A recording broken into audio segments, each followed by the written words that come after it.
Welcome to NTD Evening News. Our top story tonight, President Trump hiking tariffs on China and appearing to cancel a planned meeting with Chinese leader Xi Jinping. Trump is calling China's latest restrictions on rare earths extraordinarily aggressive and a moral disgrace. Jack Bradley has the president's reaction and what responses could be on the table. Israeli forces pull back from their military positions as the ceasefire in the Gaza Strip begins. Meanwhile, thousands of residents in the territory return to their homes. Jason Perry with the update. First Lady Melania Trump says 8 Ukrainian children have been reunited with their families. Arian Pozdar tells us how she managed to close the deal with Moscow. Tragedy in Tennessee. Authorities are contacting families after an explosion at a munitions plant. Residents throughout the area reported hearing and feeling the devastating blast. David Lamb reports. There have been months of ongoing protests. Families of ICE agents and other law enforcement are now reportedly receiving threats from Antifa. Jason Blair standing by in Portland. And on Capitol Hill, senators still can't agree on reopening the government, but they did agree on the annual defense bill. Melina Weiskup brings us the details.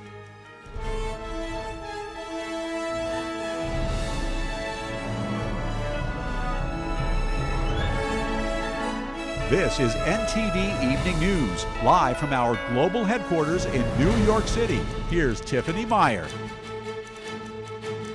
Good evening and thank you for joining us tonight. President Trump says the U.S. is imposing a new 100% tariff on China. That's after China put much stronger export controls on its rare earths. NTD's Washington correspondent Jack Bradley has more. President Trump announcing that China will pay an added 100% tariff on top of what they're currently paying to the U.S. That's as he's calling out the CCP for being very hostile and sinister with their new export controls on rare earth elements. On Truth Social, Trump wrote, starting on November 1st, 2025 or sooner, depending on any further actions or changes taken by China, the United States of America will impose a tariff of 100% on China over and above any tariff that they are currently paying. Also on November 1st, we will impose export controls on any and all critical software. This would bring tariffs on China up to 130%, 10% reciprocal tariff, 20% tariff due to China's fentanyl crisis, and now this latest 100% tariff. This comes as Trump said early on Friday that he's canceling a planned meeting with Chinese leader Xi Jinping. Both were expected to meet later this month in South Korea during the APEC summit. It's because the CCP is announcing new restrictions on exporting rare earth elements and other materials, which are used to make electronics from iPhones to missile defense systems, and the U.S. heavily relies on rare earths, of which China has an abundant supply. President Trump wrote on Truth Social, some very strange things are happening in China. They're becoming very hostile and sending letters to countries throughout the world that they want to impose export controls on each and every element of production having to do with rare earths and virtually anything else they can think of, even if it's not manufactured in China. This comes as the firings of federal workers are underway as the government shutdown enters its 10th day. The Director of Office of Management and Budget, Russ Vought, posted on X saying the RIF's reduction in force have begun. Congress has continually failed to pass a budget bill resulting in this shutdown, and with a shutdown, the president is granted the authority to decide what gets funded. President Trump has promised to use this as an opportunity to cut wasteful spending, targeting specifically Democrat programs and the people they employ. And we'll be making cuts that will be permanent, and we're only going to cut Democrat programs. The White House has not named the specific agencies affected, and these layoffs are separate from the furloughs. About half of the federal workforce remains furloughed as of today. Reporting by Jack Bradley, NTD News. In the Middle East, the ceasefire in the Gaza Strip has officially begun. Israeli forces have completed a partial withdrawal but still remain in the territory. Meanwhile, residents in Gaza have begun returning to their homes. NTD's Jason Perry has the story. On Friday, Israeli troops pulled back from some military positions in the Gaza Strip, and Israel says the ceasefire in Gaza officially began at 5 a.m. Eastern Time, with Israeli forces still controlling more than half the territory. According to the agreement brokered by President Trump, the Hamas terrorist group now has 72 hours to release the 20 living hostages still in captivity. A general in the Israel Defense Forces spoke to troops on the same day. This is not a regular military formation. This is a formation of victory, a victory of good over evil, of light over darkness, of a nation that sanctifies life against vile, murderous terrorists. We won. Israeli Prime Minister Benjamin Netanyahu also shared his thoughts on the situation. Anyone who says that this hostage deal was always on the table is simply not telling the truth. Hamas has never agreed to release all of our hostages while we are inside the Gaza Strip. Hamas only agreed to this deal when it felt the sword on its neck, and the sword remains on its neck. Netanyahu said that he promised the relatives of the hostages that Israel will not give up on anyone. And he said, quote, "In the next few days, God willing, we will bring back all of them." The spokesperson for the Israel Defense Forces, or IDF, shared a map of Gaza, saying Israeli troops had repositioned behind the yellow dotted line. And he warned residents in the Gaza Strip not to enter areas under IDF operational control, and that Israeli troops will act to remove any threat. On Friday, thousands of displaced Palestinians were seen returning to their homes in the northern Gaza Strip. Of course, this is an indescribable day, the happiest day of our lives. Today, the war has ended. We ask the negotiators to complete the negotiations in full and to arrange for everyone to return across the entire Gaza Strip, God willing. When they opened the road, I was so happy to go back to Gaza City. I was so excited that I didn't sleep all night as I waited for the news, so I would leave at night. What mattered is to get going and reach the place where I lived and grew up. My family is there. And in another development, U.S. Secretary of War Pete Hegseth met with the Minister of Defense of Qatar, which has been a key mediator in the war between Israel and Hamas. The two signed an agreement to open a joint Air Force training facility at the U.S. Mountain Home Air Force Base in Idaho. Jason Perry, NTD News. And let's go now to the White House, where President Trump is taking questions from reporters in the Oval Office. Surprised at China. I have a very good relationship with President Xi, and they did that. This is not something that I, instigated. This was just a response to something that they did, and they didn't really aim it at us. They aimed it at the whole world. The whole world is subject to it. So I thought it was very, very bad. But we have many things, including a big thing is airplane. They have a lot of Boeing planes, and they need parts and lots of things like that. Steve. Israeli Prime Minister Benjamin Netanyahu to accept the Gaza deal, and what will be your message to the Knesset when you speak to them? Well, he wanted it. It's been a long time. He's been fighting a long time. He's been fighting hard. He wanted it. It's a great deal for Israel, but it's a great deal for everybody, for Arabs, for Muslims, for everybody, for the world. And as you know, on Monday the hostages come back. They're getting them now. They're getting them now. They're in some pretty rough places under earth. They're in some pretty rough places where only a few people know where they are in some cases. So they're getting them, and they're also getting the bodies, approximately 28 bodies. And some of those bodies are being unearthed right now as we speak. They're working on it right now as we speak. It's a tragedy. It's a tragedy. No, he was very happy with it. And I can tell you that I saw Israel dancing in the streets, but they were dancing in Qatar and Saudi Arabia and UAE and many, many countries. I saw Egypt. They were dancing. I'll be going to Israel. I'll be speaking at the Knesset, I think, early on. And then I'm also going to Egypt. They were terrific. But all of the countries were great. Indonesia was great. Jordan was great. They were all great. Everybody wants this deal to happen. What happens in Gaza the day after the hostage release? Day after what? The day after the hostage release, what happens there then?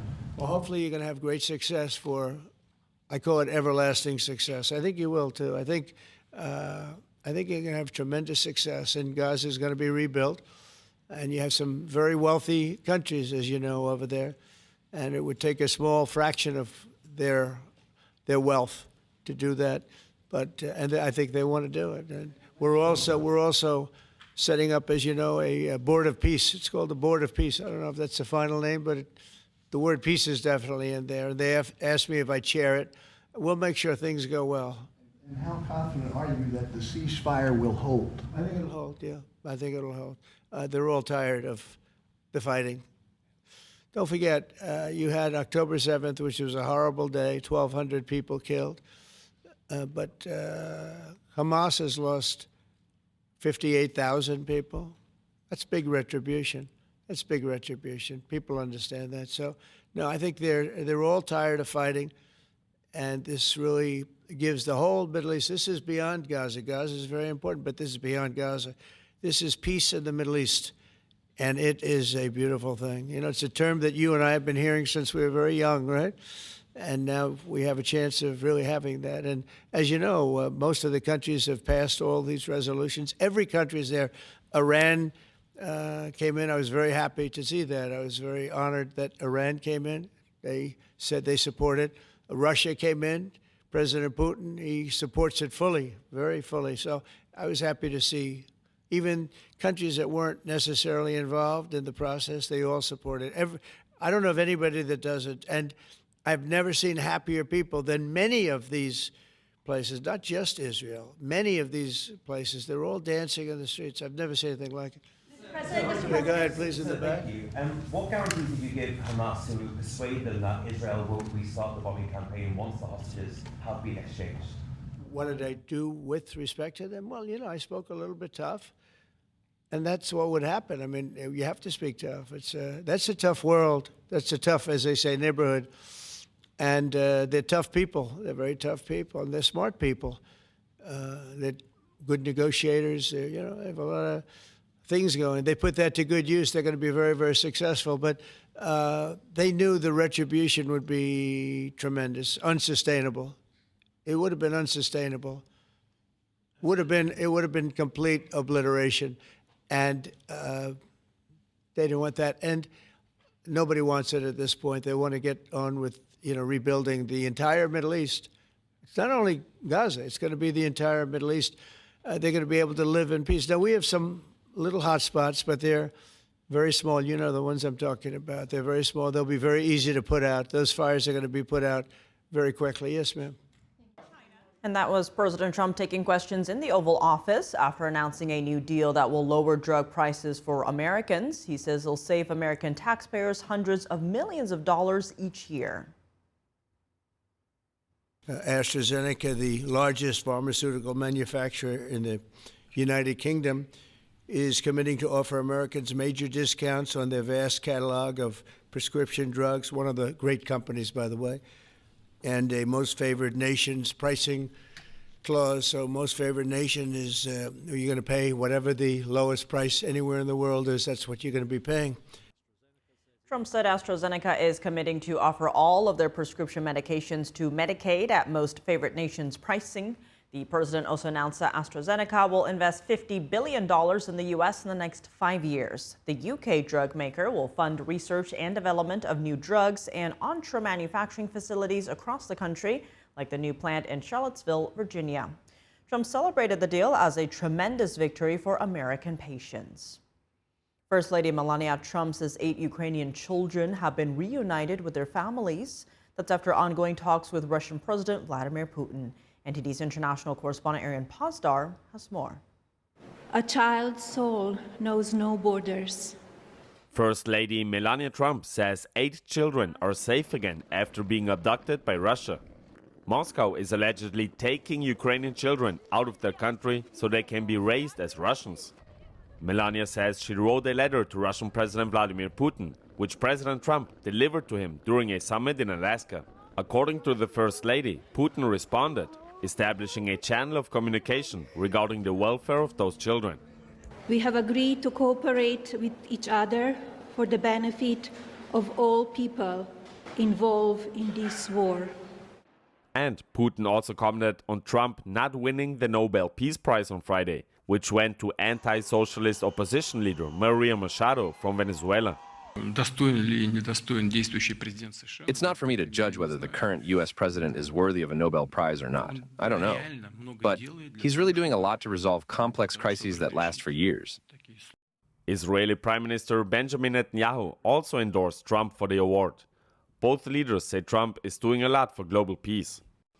Meanwhile, Ukrainian President Volodymyr Zelensky highlights the importance of security guarantees for Ukraine after the fighting ends. This is very important because I want at least to have the final steps to put details in security guarantees. One option for such guarantees is NATO soldiers acting as peacekeepers, but Russia has repeatedly criticized the idea. Arian Pastor, NTD News. Families of ICE agents and other law enforcement have been receiving threats from Antifa, according to the Department of Homeland Security. NTD correspondent Jason Blair joins us from Portland, Oregon, where protests against ICE have been occurring for months. Good evening, Jason. What do you have on these threats the DHS is talking about? Yeah, hey, Tiffany. So the DH says that these threats are going to the family members of their federal officers, and they say that they will not be tolerating it. They are going to be going after these people to, quote, put them behind bars. Now, they did share an example of one of these threats that was left on the voicemail of the spouse of an ICE agent in Texas. And they say, the DHS says, quote, if you don't believe that radical anarchists want ICE law enforcement dead, then listen to this. So let's go ahead and play a clip from that recorded threat. And with a last name like that, I don't know how you let your husband work for ICE and you sleep at night. You, your family. I hope your kids get deported by accident. How do you sleep? You. Did you hear what happened to the Nazis after World War II? Because that's what's going to happen to your family.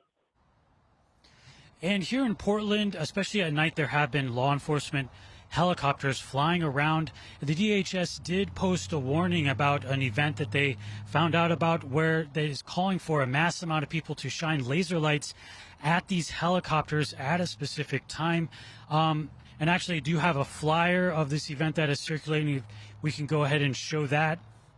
The flyer says you are invited to laser tag with a photo of a helicopter. It was posted on a website self-described as an anarchist counter-info platform website. So the planned time for this so-called event is at 9 p.m. on Saturday. It also includes detailed information on how to not avoid getting caught, as the source of a laser can be traced back fairly easily by law enforcement. In fact, someone here in Portland just got arrested for doing that very thing a couple of days ago, according to the Portland police. So the DHS warns that doing this is a federal crime, and also, not to mention, incredibly dangerous for the personnel flying these helicopters. Back to you. And Jason, how have things been recently outside of the ICE facility there? Yeah, so recently, last night, 2 counter-protesters were arrested. There were a decent amount of people outside of the facility. Of the arrest, according to the Portland police, one had a warrant out, so he was arrested for that, and then the other one was arrested for harassment, according to the Portland police. Now, I didn't see these arrests happen, but according to some videos that I saw circulating, it looked like the second person was walking down the sidewalk and got blocked by looked like Antifa members, and some kind of altercation took place involving a stick. And it looks like the police came in and intercepted that and ended up arresting the counter-protester who took a stick from one of the Antifa members. So moving into this weekend, I will be back out there tonight. Now, the DHS did post another warning saying that blocking the driveways of these ICE facilities is a federal crime, and that's basically what's been going on a lot, is people have been gathering right in front of the driveways, and then when they come out, they have to move them. So we potentially could be looking at a bigger crackdown on this activity. Right now, they're kind of more pushing people back, not really doing anything else about that, but I will be keeping an eye on that tonight and moving into the weekend, pending the weather, of course, but I will be there tonight. Back to you.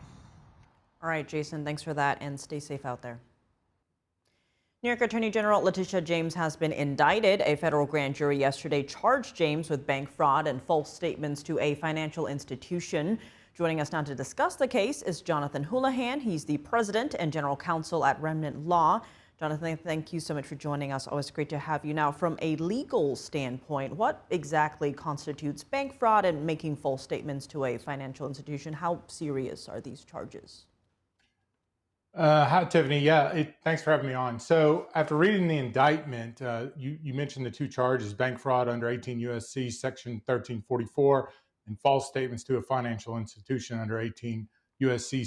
Section 1014. This is occupancy fraud. So, this is the number one most committed fraud in the mortgage industry. This is when folks will lie on their closing documents, on their contract, and they'll say, "I intend to live in this house as my principal residence," but they really don't. They intend to rent it out, use it for financial gain, and it's the number one most committed fraud in the market on this. So it's a massive problem. It's a serious charge. This is why everyday Americans typically have to pay larger closing costs because of due diligence, and it undermines the entire mortgage industry. Because when it's a principal residence or you homestead that property, you have a lower interest rate. When you use it as an investment property or you rent it out, those typically carry higher interest rates. So because it's obviously a bigger risk for people. So it's a serious issue. It's a serious crime, and it should be a grand jury indicted her. They have probable cause to find that she committed this crime, and I think she's in trouble. And why would this case be brought in the Eastern District of Virginia when Letitia James lives and works in New York? Well, the home, as I understand it, is located in Norfolk, Virginia. The mortgage company is in Virginia Beach. So the venue is appropriate there because the majority of the facts and circumstances that gave rise to the transactions did occur in the Eastern District of Virginia. And Jonathan, what evidence do prosecutors usually need to prove their case here? Oh, they've got all the evidence in the world on this one. Just looking at the indictment and the statements, I mean, the exhibit alpha of the indictment, the power of attorney. So it's really interesting that the power of attorney has two witnesses that witnessed it when it was notarized. They're both employees of Ms. James in New York, and that power of attorney had some language in it that she intended to occupy the residency in Virginia as a principal residence. The Exhibit B, the deed of trust. I mean, on the deed of trust, it defines occupancy, and in there, it talks about that being the principal residence of Ms. James. So those are some of the documents they're going to use, the closing documents, the rider where it was intended to be a principal residence, all of those things, the tax records. So in her tax records, according to the indictment, she claimed rental income and she claimed expenses for this property. So it's a very strong document case. And like I said, I think she's in trouble because they don't need a lot more than her own signature that she intended to occupy the residence as a principal property, and she didn't. And again, this is the number one most committed occupancy fraud is the number one most committed crime in the mortgage industry. And given what you just laid out there from a defense perspective, what arguments could James's attorney make here? So they're most likely they'll claim mens rea, which is lack of criminal intent. She didn't intend on doing it. She didn't mean to do it. Her circumstances changed. Unfortunately, when you sign those riders, you have to occupy the property within 60 days. So there were some exceptions. She could have communicated with the mortgage company. Maybe that would be some kind of evidence they would bring in. They could say, hey, I relied on the professionals. I relied on these mortgage brokers and they steered me wrong. She's the attorney general of the state of New York, okay? Like, read the documents you're signing. And I don't think that defense is going to hold water, but maybe a change of venue. They're going to say, look, I'm a resident of New York City. Maybe a change of venue request. There could even be, look, I'm being targeted by the president of the United States. He's directing the attorney general to prosecute me and persecute me. So those are likely going to be defenses that she would raise. And what do you see as the timeline of this case looking like? The typical, I mean, it's 6 to 12 months. I mean, she'll be indicted. So the Eastern District of Virginia does have what we call in the business a rocket docket. So they do move cases quickly. So it would move quicker than you'd see in most districts. But she'll be indicted. I believe it's October 24th. And then she has some speedy trial rights. So, but typically I would say 6 to 12 months before this thing goes to trial. And is there precedent for prosecuting state attorneys general or high-level officials for alleged mortgage fraud? Oh, absolutely. So Marilyn Mosby, if you recall, in 2024, she was the state attorney at Baltimore. She was indicted, charged, and found guilty for this very same thing. She had purchased vacation homes in Florida. She had claimed that they were principal residences, and she didn't live in them. So that's the most recent high visibility example I can give. But it's interesting if you look at the Trump case that she brought. It was a civil case. It's different. And Alvin Bragg has brought a criminal case now. That was the business records case. It's different, but similar in a lot of ways. They claimed he overvalued assets in Mar-a-Lago and whatnot. Same thing, right? It was mortgage fraud at the bottom line. So I think President Trump would be an example, although it's a different crime, a different issue, civil, but the same kind of fact pattern. She claimed overvaluing assets, while at the same time, she was lying on documents saying she was going to occupy a principal residence to get a more favorable interest rate. So the hypocrisy in this case is absolutely astounding. As a matter of fact, and I have it here, she tweeted on February 16th, 2024, when powerful people cheat to get better loans, it comes at the expense of hardworking people. Everyday Americans cannot lie to a bank to get a mortgage, and if they did, our government would throw the book at them. There simply cannot be different rules for different people. That came straight from her. So it's really appalling, the hypocrisy here. So I think this is a great case. I think she's in trouble, and we'll see what happens. Well, Jonathan Houlihan, as always, thank you so much for joining us. Yeah, thank you, Tiffany. Appreciate it. Authorities are contacting families today after an explosion reportedly kills multiple people in Tennessee. The local sheriff says it was one of the worst scenes he ever witnessed. NTD's David Lamb has more. Tennessee activated its Emergency Operations Center today after a devastating explosion at a munitions plant at around 7:45 a.m. local time. Accurate Energetic Systems supplies the military and tests and processes explosives at a facility near Bucksnort, a town about 60 miles southwest of Nashville. Humphreys County Sheriff Chris Davis says that several people are unaccounted for, and local reports say at least 19 people are missing. Residents say they heard the blast from miles away. A home security camera in the area captured the sound of the explosion. About a 20-minute drive from the scene, residents felt their homes shake. Some captured the loud boom of the explosion on their home cameras. The cause of the blast was not immediately known. Emergency crews were initially unable to enter the plant because of continuing detonations. But the detonation stopped by Friday afternoon, and authorities say the scene is now under control. The sheriff says the investigation could take days. David Lamb, NTD News. President Trump today accused Beijing of taking a hostile and unprecedented step by sending letters to countries around the world announcing new export controls on rare earth elements and other key materials. President Trump is now responding with countermeasures, including substantial tariff increases and additional actions. Joining us now to discuss the U.S. trade tensions with China is Rod D. Martin. He's the founder and CEO of Martin Capital. Rod, thank you so much for joining us. Always great to see you. Now, first, what do you make of Trump's long truth posts about China today? Does this herald a new era in dealing with the Chinese regime? It very likely could. The president's clearly very upset at what she has done, and he ought to be. You know, she is using rare earths as a tool to bludgeon the Western powers. And it's a really foolish mistake on China's part. First of all, because the president is right. You know, when he says, you know, for every element that China has that it can use against us in this way, we have two. And he's not wrong, whether you're talking about the intellectual property of advanced chips, whether you're talking about wide-body jet aircraft, whether you're talking about, you know, operating systems, all kinds of things that they're very dependent on, that they really have to have. GMO seeds, they can't do without what Monsanto sells them. So this is a foolish move, but it also incentivizes the president's quest to develop rare earths here in the United States, in Greenland, in Ukraine.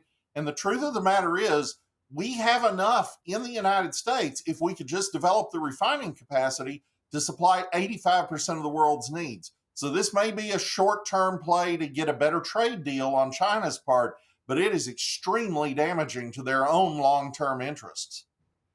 As you just pointed out, right, China corners the market on rare earth processing. Now, President Trump saying in the Post that other countries have contacted the U.S. and are, quote, extremely angry at this great trade hostility, which came out of nowhere. How do you see other countries responding to this, not just what we've seen from the U.S.?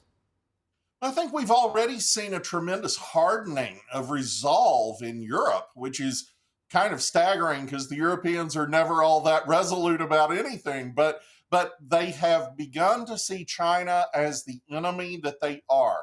They are not warm fuzzy. They are not just a friendly trading partner.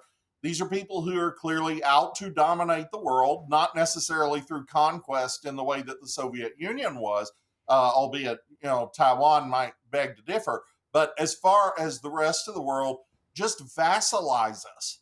And this is, again, penny wise and pound foolish.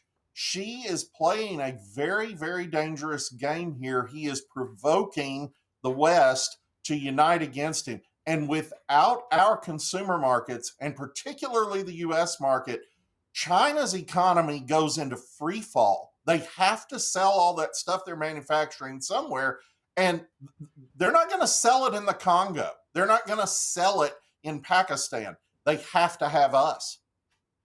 Expanding on that, because in terms of the U.S. responses so far, President Trump saying in a second truth post just over an hour ago, quote, the United States of America will impose a tariff of 100% on China over and above any tariff that they are currently paying. Also, on November 1st, we will impose export controls on any and all critical software. How big of a blow will this be for communist China? A very, very big one. And he's only going to ratchet up from here if they don't come back to the table. Now, the truth of the matter is he put it on November 1, and today is October 10. He has yet again given them plenty of time to rethink what they've just done. But I come back to their need for our consumer market. They are an export-driven economy. We are their largest trading partner. They can't do without us. And we saw what happened during the early phase of this trade war back in the spring. Their economy started shutting down.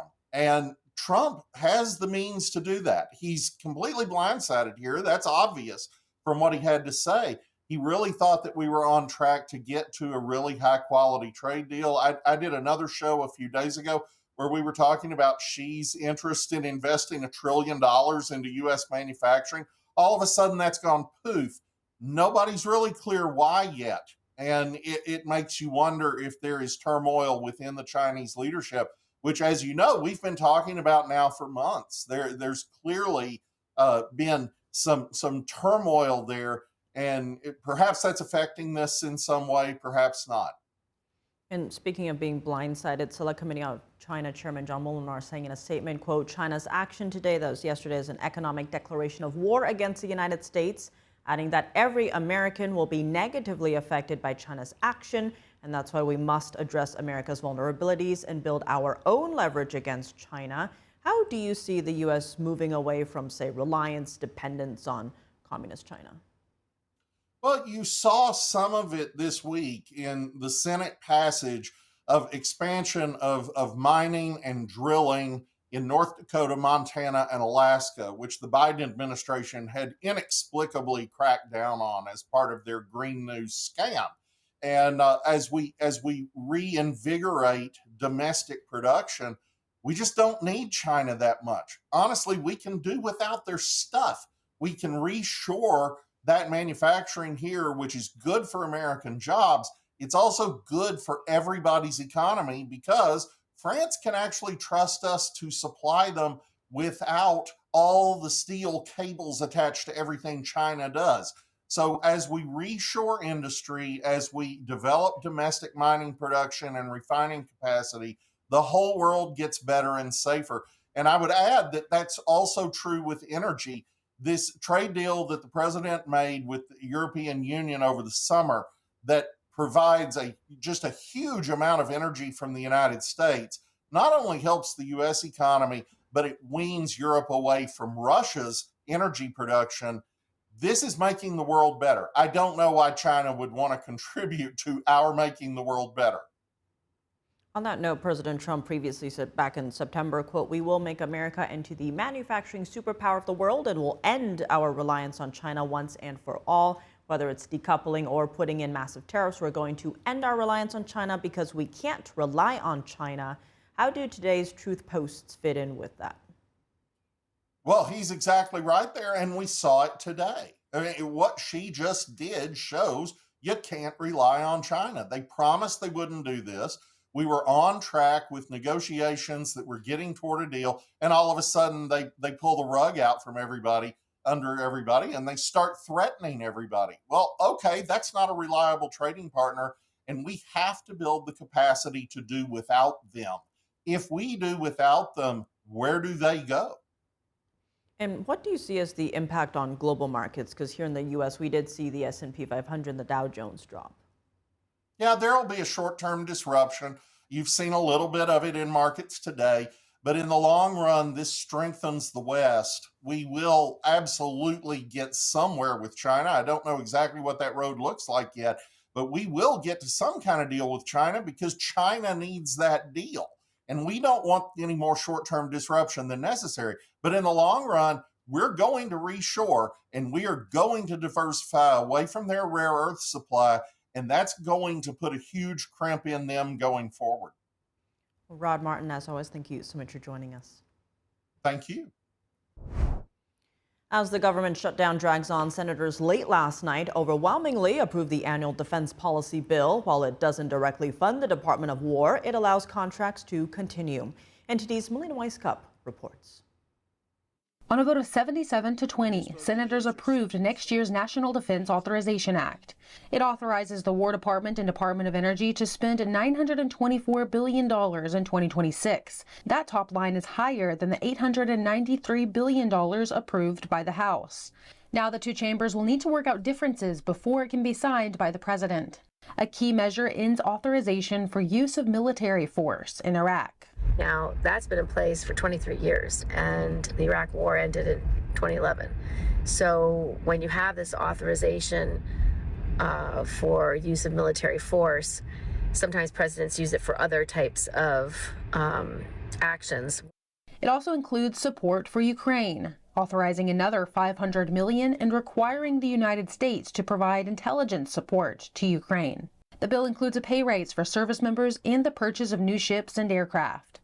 We fought for important assets at Whiteman Air Force Base. The B-21's coming, and then also got secured the F-47 that's going to be built in St. Louis, and there's money in there for that. So a big win that makes America safer and Missouri safer too.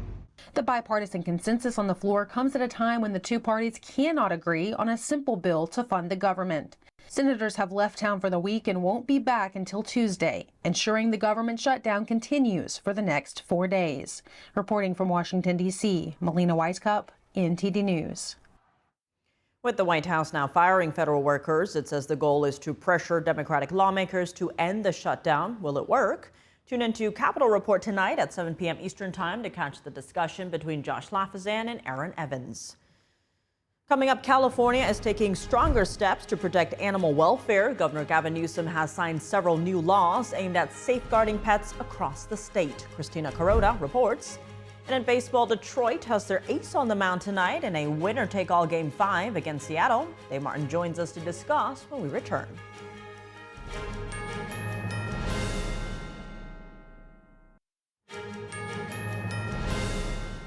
Welcome back. I'm Tiffany Meyer. California is taking new steps to protect animal welfare with a series of laws signed by Governor Gavin Newsom.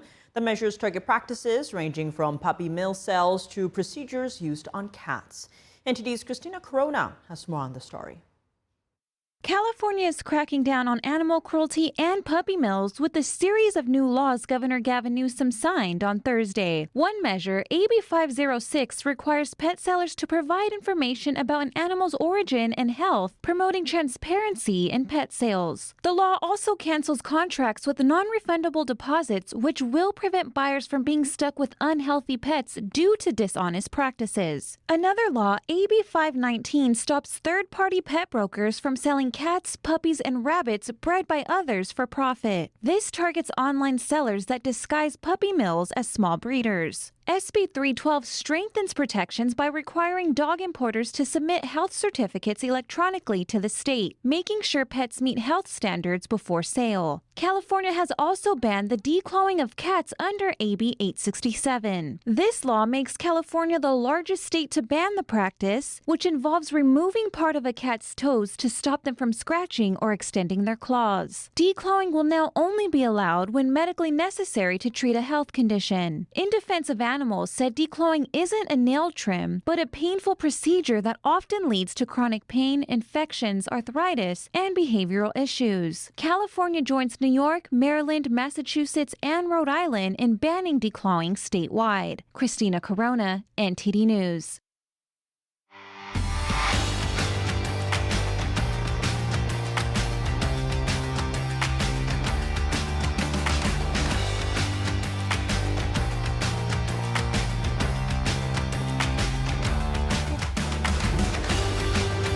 Now for your sports news, we're joined by NTD's Dave Martin. Dave, plenty going on right now, but let's start in baseball. As tonight we have a winner-take-all Game 5 between the Mariners and Tigers. Yes, this will be played in Seattle, but really Detroit has the pitching advantage here. Tigers will start reigning Cy Young winner Tarek Skubal opposite Seattle's George Kirby, who's not actually half bad himself. But Skubal is probably the leading favorite to win the Cy Young again this season in the American League. Right up there with probably Garrett Crochet, maybe Hunter Brown as well. Skubal led all American League pitchers in earned run average, wins above replacement, lowest walk rate among other categories. He's been very good in his postseason career. Across 5 postseason starts, he has an ERA of just 2.14 with a 7-to-1 strikeout to walk ratio, which is very good.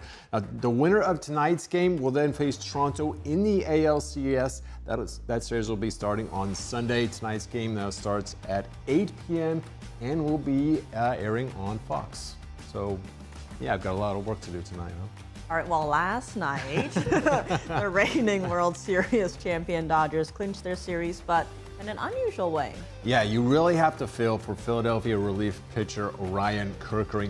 It was his throwing error as a fielder in the bottom of the 11th that clinched the game and the series for the opponent, the Dodgers. Now, Kerkering was pitching in a very high-pressure situation. Bases loaded, 2 outs in the bottom of the 11th inning. With the game tied at 1, a run by the Dodgers wins it, so they had to get it out. There was nowhere to put the hitter. Now the hitter, Andy Pages, hit a comebacker right to Kerkering. Now usually this is somewhat of an easy out at first base, but in his haste, instead of throwing there as the catcher was directing him to do, he threw it home instead, which would have still worked, but unfortunately the throw was wild, went right over the catcher's head. Runner scored, game was over, series was over. I don't ever remember a baseball game being decided like that, let alone a playoff series. In fact, it's just the second time in baseball's postseason history that a series has been decided on any kind of walk-off error. So the Dodgers now advance despite Shohei Ohtani going just 1 for 18 with 9 strikeouts in this series. They will face the winner of tomorrow's Milwaukee versus Chicago game. That'll be at 8 o'clock Eastern Saturday night to meet the Dodgers in the NLCS, which is baseball's semifinals. Just so we're clear on that.